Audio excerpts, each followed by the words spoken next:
For those of you who have signed on and those of you who have been patient with me, my apologies for the last 2 months. It was a last-ditch panic to get the motorhome ready for a trip where we went to the Maritimes. And there's one of the beautiful pictures of where we went. We're still on the trip, but I thought it may be time I did something. So what I'm going to cover today is putting airbags in it because the rear springs were soft and it was pretty unstable, especially in crosswinds, and there's still problems that way, but the airbags helped considerably. It was sort of aggravating the whole situation. There's some play in the front end and the I-beam bushings too, and the pivot bushings, so that will be the next thing that I have to do. But since I don't have a shop and I don't want to get stuck someplace, I'm going to manhandle it home. As long as there's no crosswind, it's actually pretty easy to drive. If there's a crosswind, it's a white knuckle experience. So today it's airbags. Thanks for sticking with me. Welcome to Not Factory Approved, where today I attempt to bag the suspension in this motorhome. I know it's not a custom, not a hot rod, but I'm going to bag it anyway. So here we are, normally in Alberta, but presently in Ontario. I bought the airlift airbags for this in Minnesota. I ordered them from Airlift, and I brought them across the border, declared them, and didn't have to pay any duty. So that's wonderful. Way better than shipping them and paying duties. But I have several problems. First, well, why did I go with airbags? Because it sagged in the rear, and it has too much weight in the back and not enough weight in the front, and it ends up being a little wandery. It's gotten way better. The steering damper was worn out, so I replaced that. I checked the shocks, and I've got they're both good on the bound. One is soft on the rebound, but I don't expect that's much of a problem. I've been playing with tire pressures, and it's pretty stable now. I can drive fairly relaxed, but I would still like to have it ride level and be a little more stable. So, how about the airbags? So you remove this rubber bumper that's here, jounce bumper, and then you're supposed to be able to put this whole works here into it. Kind of suffering for lack of equipment at a friend's place in his driveway. Fortunately, nice weather. So I've got a jack. He's got his one jack stand because he loaned his other to his son-in-law, and I got two jacks, hydraulic jacks at the back. Trying to jack this thing up high enough. The wheels are clear. It's on a 2x6 on the other side to level when we're sleeping, but basically the axle is as low as it can go. By the way, it had 4 hubcaps. I donated one to the ditch somewhere, I'm thinking North Dakota. Started the day it had a hubcap, finished the day it didn't. I'm an idiot, I freely admit it. See that bracket in there? That's the way it's supposed to go. I was trying to put it on the other side, and that was quite a battle. That meant trying to pry down the springs and all sorts of nonsense. And there's a whole lot more clearance if you do it the right way. I'll show you what the right way is.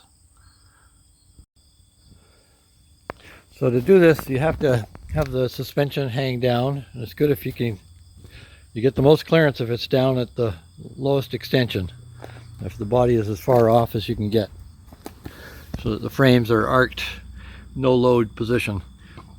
So I have jacked it up on both sides.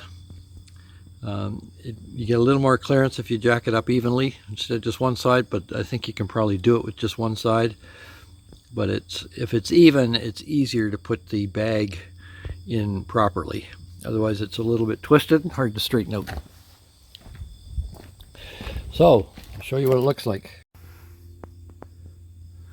Inside here, see up in there, the bag You see the bracket? It's got a notch in it. It fits over the frame.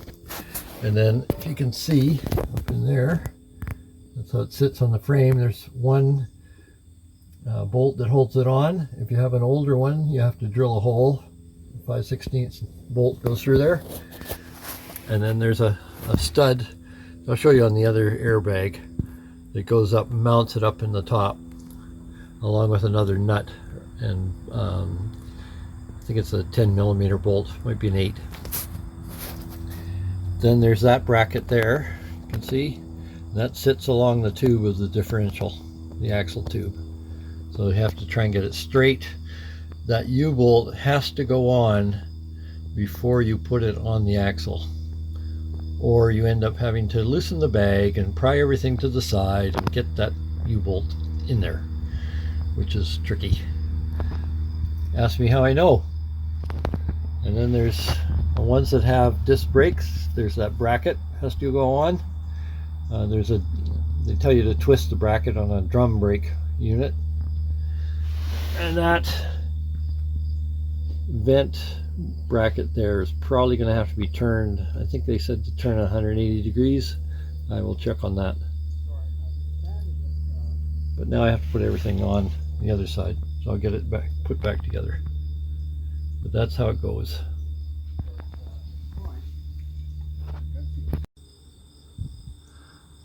It's easier to work if you take the wheels off, which I did on this side out of my desperation when I was trying to put things together wrong. But you don't absolutely have to. And since I'm traveling at the moment, I don't have a torque wrench. So that was with some trepidation I took them off.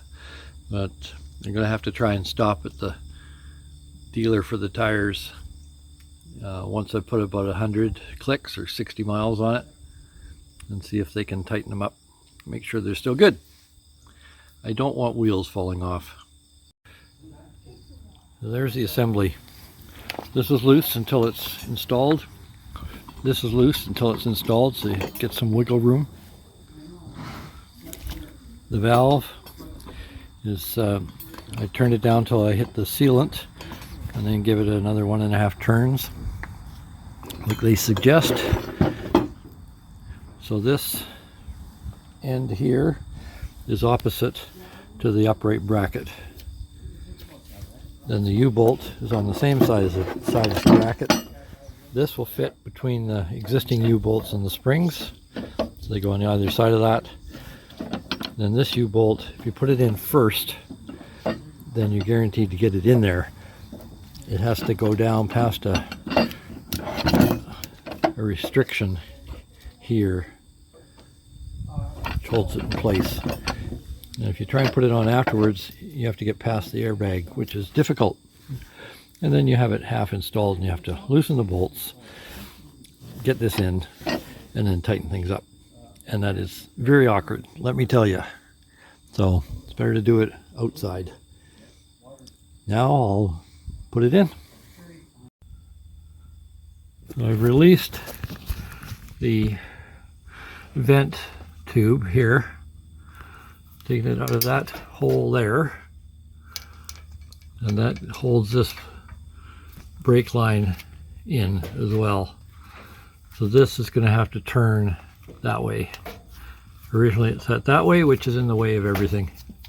The brake hose will rub against the bracket, and that's not good. So there's and this, because it's an RV, we got propane lines and other junk all up in there. We got a bracket that holds the brake lines away from the frame, so that's got to be bolted to the stud on the airbag as well. And then I've got a wire clip that has to come off the frame up in there somewhere. It's a plastic stud that punches through the frame and flares out, and then it's basically one way. So I have to pull that out and put the bolt that holds the bracket on so that it doesn't swivel, and then there's the stud that holds it in position, which is up on top of the bracket there. You can see shining away. So the bracket for the brake lines will have to go on there, and then a washer and a nut and then I bolt it down to the bottom. And this, if you turn this sideways when you put it in, like that way, so it's parallel with the axle tube, then everything just drops on, and then you can just pull that down like that, and it works way easier than the way I was trying to do it. So they might want to add that step to their instructions.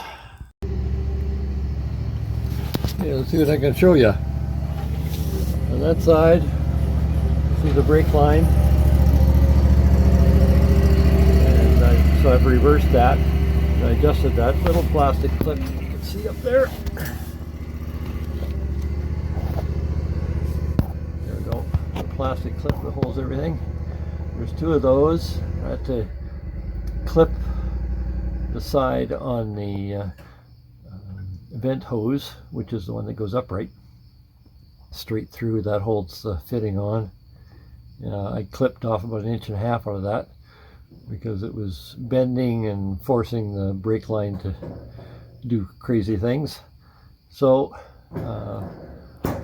hopefully that will be enough for the brake line. And then I've run the hoses, keeping them, the air lines rather, keeping them as far away from everything as possible. And here you can see you put on a heat shield there on the exhaust. Get position here.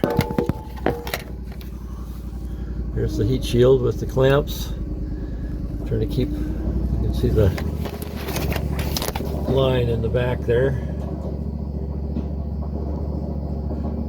between the airbag and the heat shield, and the line is going back along the frame, so it's actually far away from that heat shield. It goes along the frame. So, not easy there. Well, that's the top of it. It's in there anyway, honest. Oh, there you go. Nope, it's a tire. Can't get to it.